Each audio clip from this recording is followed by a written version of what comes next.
नमस्कार,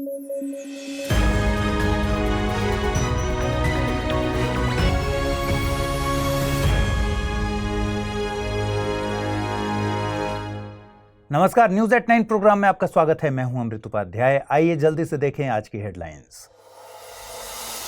आसियान की 43वीं बैठक का जकार्ता में आयोजन। दक्षिण चीन सागर में विवाद के बीच हो रही है बैठक।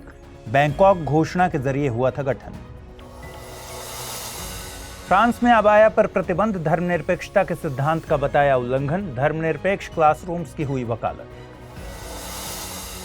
और आईएनएस दिल्ली ने की श्रीलंका की यात्रा। आरोग्य मैत्री पहल के तहत सौंपे आरोग्य क्यूब्स। भारत ने बनाया पहला डिजास्टर हॉस्पिटल।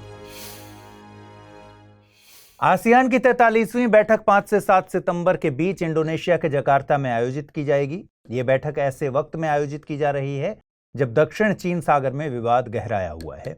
दरअसल चीन ने हाल ही में एक मैप जारी किया था जिस पर आसियान के कुछ सदस्य देशों की आपत्ति है। इस बैठक में डिजिटल एंड ग्रीन इकोनॉमीज के मुद्दे पर सहयोग बढ़ाने को लेकर चर्चा की जाएगी। आसियान यानी the association of south east Asian Nations का गठन 8 अगस्त 1967 को थाईलैंड के बैंकॉक में किया गया था। इसका गठन आसियान घोषणा या फिर बैंकॉक घोषणा के जरिए हुआ था। आसियान के संस्थापक सदस्यों में इंडोनेशिया, मलेशिया, फिलीपींस, सिंगापुर और थाईलैंड शामिल हैं। वर्तमान में आसियान में कुल 10 सदस्य हैं। इनमें Brunei, Cambodia, Indonesia, Malaysia, Myanmar, Singapore, Thailand, Philippines, Laos और वियतनाम शामिल हैं। आसियान का सचिवालय जकार्ता में है। आपको बता दें कि तिमोर लेस्ते को आसियान के 11वें सदस्य के तौर पर शामिल करने को लेकर मंजूरी मिल गई है। हालांकि अभी आधिकारिक तौर पर सदस्य बनने में इसे वक्त लगेगा।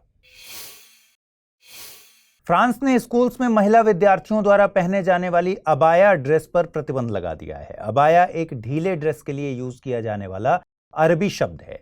ये रोब ड्रेस की तरह होता है। अबाया बुर्का से अलग ड्रेस होता है। बुर्का पूरे शरीर को कवर करता है, उसमें केवल आंखें दिखाई देती हैं। फ्रांस के शिक्षा मंत्री का कहना है कि क्लास में किसी को देखकर ही ये अंदाजा नहीं लगना चाहिए कि वे किस धर्म को मानते हैं। क्लासरूम्स धर्मनिरपेक्ष होने चाहिए। फ्रांस में ये प्रतिबंध लेइसिते के तहत लगाया गया है। फ्रांस के मुताबिक अबाया का पहना जाना लेइसिते सिद्धांत का उल्लंघन करता है। लेइसिते फ्रांस की धर्मनिरपेक्षता की अवधारणा है। लेइसिते 19वीं शताब्दी में कॉइन किया गया एक फ्रेंच वर्ड है।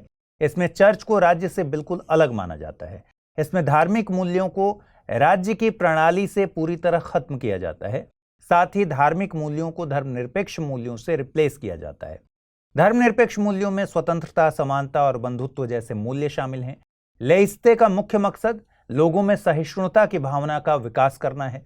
भारत में धर्मनिरपेक्षता से मतलब है कि राज्य यानी देश का कोई धर्म नहीं होता, लेकिन नागरिकों को किसी भी धर्म को मानने की इजाजत होती है।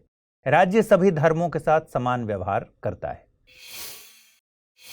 स्टडी IQ IAS हिंदी की टीम ने P2I यानी प्रीलिम्स टू इंटरव्यू बैच शुरू किया है। नए बैच की शुरुआत 11 सितंबर 2023 से सुबह 8 बजे हो रही है। बैच हिंदी के अलावा इंग्लिश और इंग्लिश तीनों ही भाषाओं में एक ही समय पर शुरू किया जा रहा है। इस कोर्स की सबसे बड़ी खासियत है कि प्रीलिम्स क्लियर करने वाले स्टूडेंट्स के लिए स्टडी IQ की तरफ से निःशुल्क आवासीय सुविधा उपलब्ध कराई जाएगी। इस दौरान आपके मेंस की पूरी तैयारी कराई जाएगी। साथ ही इस कोर्स में इंटरव्यू में डेफ का 1-to-1 एनालिसिस वगैरह भी शामिल है। कोर्स में डिस्काउंट हासिल करने के लिए आपको अमृत लाइव कोड यूज करना होगा। इससे ये कोर्स आपको केवल 29,999 रुपए में हासिल हो सकेगा। कोर्स के संबंध में और अधिक जानकारी के लिए डिस्क्रिप्शन बॉक्स में दिए गए लिंक पर क्लिक कर सकते हैं। बीते दिनों आईएनएस दिल्ली 2 दिनों की श्रीलंका यात्रा पर था। आईएनएस दिल्ली भारतीय नेवी द्वारा तैयार पहला स्वदेशी गाइडेड मिसाइल डिस्ट्रॉयर है। इस दौरान आरोग्य मैत्री पहल के तहत श्रीलंका को आरोग्य मैत्री क्यूब मुहैया कराए गए हैं। इन क्यूब्स को प्रोजेक्ट भीष्म के तहत तैयार किया गया है। आरोग्य मैत्री पहल के तहत भारत अपने मित्र देशों को जरूरी मेडिकल सप्लाई करता है। प्रोजेक्ट भीष्म से मतलब है भारत हेल्थ इनिशिएटिव फॉर सहयोग, हित एंड मैत्री। दरअसल आरोग्य मैत्री क्यूब से भारत ने दुनिया का पहला डिजास्टर हॉस्पिटल लॉन्च किया है, जिसे इन 72 क्यूब्स के जरिए तैयार किया जा सकता है। इन क्यूब्स में मेडिकल से जुड़े सभी जरूरी इक्विपमेंट जैसे operation theatre, mini ICU, ventilators, blood test equipment, cooking stations, x ray machine आदि मौजूद है। किसी भी डिजास्टर की स्थिति में या इमरजेंसी की स्थिति में इस हॉस्पिटल को बहुत कम समय में तैयार किया जा सकता है। प्रोजेक्ट भीष्म की घोषणा प्रधानमंत्री नरेंद्र मोदी द्वारा पिछले साल की गई थी। भारत ने जल जीवन मिशन में एक नया माइलस्टोन क्रॉस किया है। जल शक्ति मंत्रालय के मुताबिक भारत ने 13 करोड़ ग्रामीण परिवारों को नल का कनेक्शन मुहैया कराया है। यह आंकड़ा भारत ने महज 4 सालों में छुआ। गौरतलब है कि साल 2019 में जल जीवन मिशन की घोषणा की गई थी। इसके तहत साल 2024 तक सभी ग्रामीण घरों में नल का कनेक्शन के जरिए जलापूर्ति का लक्ष्य रखा गया था। मिशन की लॉन्चिंग के वक्त केवल 3 करोड़ ग्रामीण घरों में नल के जरिए पानी पहुंचता था। इस मिशन में ग्रे वाटर मैनेजमेंट, जल संरक्षण और रेन वाटर हार्वेस्टिंग जैसे मकसदों को भी शामिल किया गया है। ग्रे वाटर मैनेजमेंट से मतलब है अपशिष्ट जल का प्रबंधन और रीयूज। पीने के पानी की आपूर्ति सुनिश्चित करना इसका मुख्य मकसद है। मिशन के प्रभावों की बात करें तो इससे बाल मृत्यु दर और डायरिया से होने वाली मौतों में कमी आई है। आपको बता दें कि सतत विकास लक्ष्य 6 में सभी के लिए जल आपूर्ति सुनिश्चित करने की बात कही गई है। आइए अब जल्दी से देखें आज के रैपिड न्यूज में क्या है खास। 5 सितंबर को भारत में शिक्षक दिवस के तौर पर मनाया जाता है। यह दिन भारत के पहले उपराष्ट्रपति सर्वपल्ली राधाकृष्णन की जयंती के मौके पर मनाया जाता है। उन्होंने the philosophy of Rabindranath Tagore नाम की पुस्तक भी लिखी थी।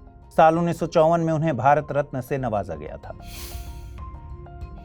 भारतीय मूल के अर्थशास्त्री थर्मन षणमुगरत्नम को सिंगापुर का राष्ट्रपति चुना गया है। उन्होंने रिकॉर्ड 70.4% वोट हासिल करके जीत दर्ज की है। सिंगापुर साउथ ईस्ट एशिया में स्थित एक अहम देश है।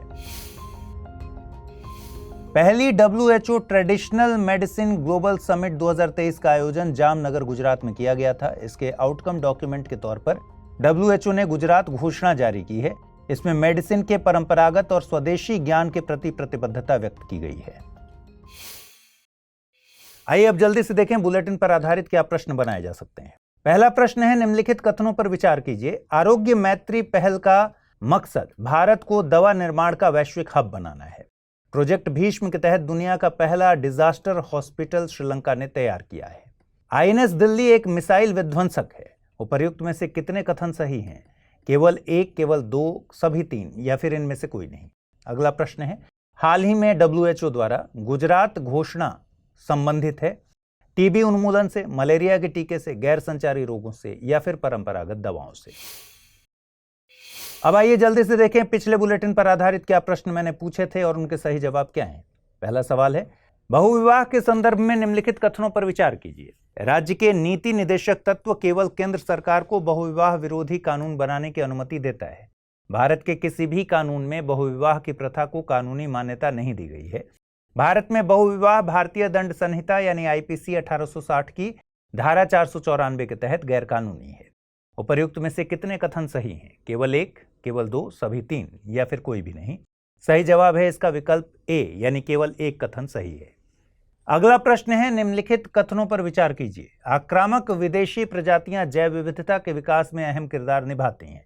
G20 साल 1999 में यूरोपियन यूनियन और 19 देशों से मिलकर बना एक अनौपचारिक समूह है और इस समूह का कोई स्थायी सचिवालय नहीं है।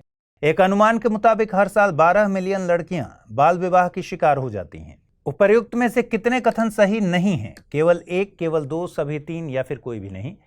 सही जवाब है विकल्प A यानी केवल 1 कथन सही नहीं है। तो आज की न्यूज़ एट 9 में फिलहाल इतना ही। कल रात 9 बजे फिर से आपसे मुलाकात होगी। अपना ख्याल रखिए, ठीक से पढ़ाई कीजिए। अगर आप इस बुलेटिन की PDF हासिल करना चाहते हैं तो अमृत उपाध्याय 007 टेलीग्राम चैनल है जहां इसकी PDF रोजाना मिलती है। और आज पूछे गए सवालों का जवाब जरूर कमेंट बॉक्स में दीजिएगा।